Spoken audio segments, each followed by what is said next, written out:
ELS 지난번에 제가 월지급도 한번 설명드렸고, 그 다음에 월지급 아닌 거 1년짜리 있는 거 뭐 3개월마다 나오는 거 이거 설명을 드렸어요. 자, 그러면은 ELS라는 거는 어떤 조건이 있는데 기초자산이 있고, 기초자산을 가지고 조건에 맞으면 수익률을 준다는 거지, 그죠? 그러면은 지금 주가가 많이 올랐어요, 빠졌어요? 맞았어요. 그러면 올라갈 때 내가 ELS 하는 게 좋아요? 이렇게 많이 빠졌을 때 ELS 하는 게 좋아요? 맞았을 때. 그렇지. ELS는 그리고 지금 빠졌을 때 개인이 주식 사갖고 돈 벌기 쉬워요, 어려워요? 어려워요. 지금 뭘 사갖고 내가 20% 30% 벌 수 있다는 확신이 있는 거 없지, 그죠? 네. 근데 요거는 확정 금리를 주고 ELS라는 거는 그 조건에 맞으면 된다는 거라. 근데 최악의 조건은 얘기했듯이 하방을 안 찍으면 된다는 거라. 근데 하방을 찍을 수도 있다는 얘기라요. 그러면은 ELS 같은 경우는 이런 질문을 하더라고요. 그러면 나는 자산 중에 ELS가 있는데 얼마 정도를 투자하면 좋습니까? 자, ELS라는 거는 내 자산이 만약에 100이 있다. 그러면 100% 다 투자하면 돼요, 안 돼요? 안 됩니다. 성향에 따라 몰빵하는 것들이 있어요. 또 막 괜찮다고 다 하는데 꼭 좋은 건 아니에요.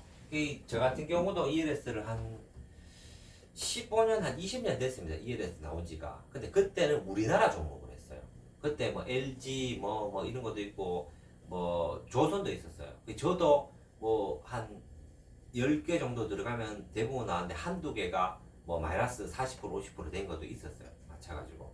그래서 그걸 해보고 느낀 게 뭐냐면 우리나라 주식으로 하면은 쉽지 않다는 거라. 우리나라 종목이 안전해요? 미국이 안전해요? 미국에서. 그렇죠. 뭐 미국은 떨어질 수 있는데 그래도 우리나라 종목보다는 미국 종목이 낫다는 거라. 그래서 이 ELS는 키움이나 다른 증권회사 매주 나옵니다.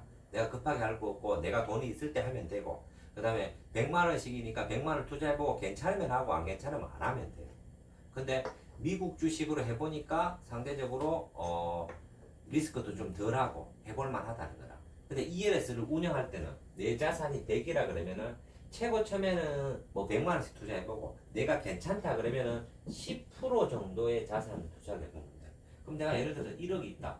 1억 다 하지 말고 10%를 해보고, 그 다음에 또 괜찮다 싶으면 20% 해보고, 또 괜찮다 싶으면 30%. 제가 권하는 거는 보통 20에서 30% 정도 비중은 여기에 들어가 있으면 괜찮다는 거야. 오케이? 자, 왜 괜찮냐?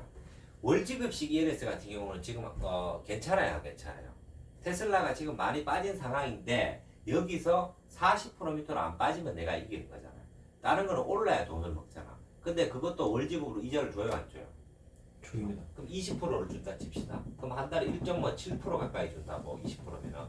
그러면은 20%인데 테슬라가 마이너스 40%안 되면 내가 이기는 조건이란 말이야. 그럼 220달러라고 치면 지금 40이면 얼마예요? 100달러 밑으로 안 떨어지면 내가 이기는 게임이라는 거야. 그럼 이 정도인데 내가 만약에 건물을 산다. 10억짜리 건물을 산다. 이건 뭐 상황에 따라 다른 거예요. 10억짜리 건물을 사게 되면은 일단 10억짜리 건물 사면 취등록세 나와요, 안 나와요? 나옵니다. 부동산 복비하고 나와요, 안 나와요? 합치면 몇 프로예요? 4에서 5% 되지, 그죠? 마이너스 4%에서 5% 되죠. 사자마자 세금 내야 되지, 그죠? 근데 지금 10억짜리 상가를 산다, 건물을 산다. 그러면은 1년에 수익률이 몇 프로 정도 봅니까? 10%? 4%? 3%? 괜찮은 게 지금 예전에 뭐 5% 했는데 지금 4%, 지금 평균 4% 5% 정도 봅니다. 그러면은 지금은 실질적으로 5% 잡읍시다. 근데 5% 나오는 상가도 많진 않지, 그죠? 그러면 10억짜리 상가를 사서 5%면 1년에 얼마예요? 500만 원. 1년에 600만 원. 얼마죠? 1년에 계산 안 돼요. 10%면 얼마야? 10%면 1억이잖아. 5천. 그럼 5%면 얼마야? 5천. 5천만 원이잖아, 그죠? 그럼 한 달에 얼마야? 400만 원 좀 넘지, 그죠? 480 나오니까. 그럼 한 달에 400만 원씩 버는데 10억짜리 상가를 사게 되면은 예를 들어서 5% 세금하면은 1년 장사 헛했는 거죠. 사자마자. 그 다음에 월세 쭉쭉 받으면 400만 원 다 받으면 1년은 이제 끝났는 거죠. 세 못 받죠. 그 다음에 10억짜리 상가 사게 되면은 여기서 종합부동산세 나와요, 안 나와요? 나와요. 건강보험료 나와요, 안 나와요? 나와요. 세금하고 쭉쭉 빠지지요. 네. 그 빠지고 그 다음에 또 가다 보면은 세입자들이 세입자들 말씀 안 지킨다고 칩시다. 근데 유지 보수 수리해야 돼요, 안 돼요? 해야 돼요. 그럼 실질적으로 돈 나오는 거는 실질적으로 크지 않지, 그죠? 그런데 세금도 나오고. 그러면은 내가 10억을 가지고 있다. 그러면은 상가를 사는 게 낫겠어요? 이쪽 부분에도 어느 정도 투자하는 게 낫겠어요? 투자를 어느 정도 하는 게 낫죠? 투자하는 게 낫겠지, 그죠? 그래서 지금 상황은 좋지 않다는 거라. 지금 부동산은 왜 어렵냐면은 지금 예금 금리가 얼마까지 올라왔습니까? 5% 6%까지. 지금 5%뭐 저축은행 가면 5% 6%까지 올라왔잖아요, 그죠? 네. 근데 실질적으로 5% 6% 나왔는데 상가 사는 게 낫겠어요? 예금하는 게 낫겠어요? 예금하는 게 낫죠. 세금 문제하고 그렇죠. 그 지금 상가 가지고 있는 사람들도 보통 상가 10억을 가지고 있다고 치자.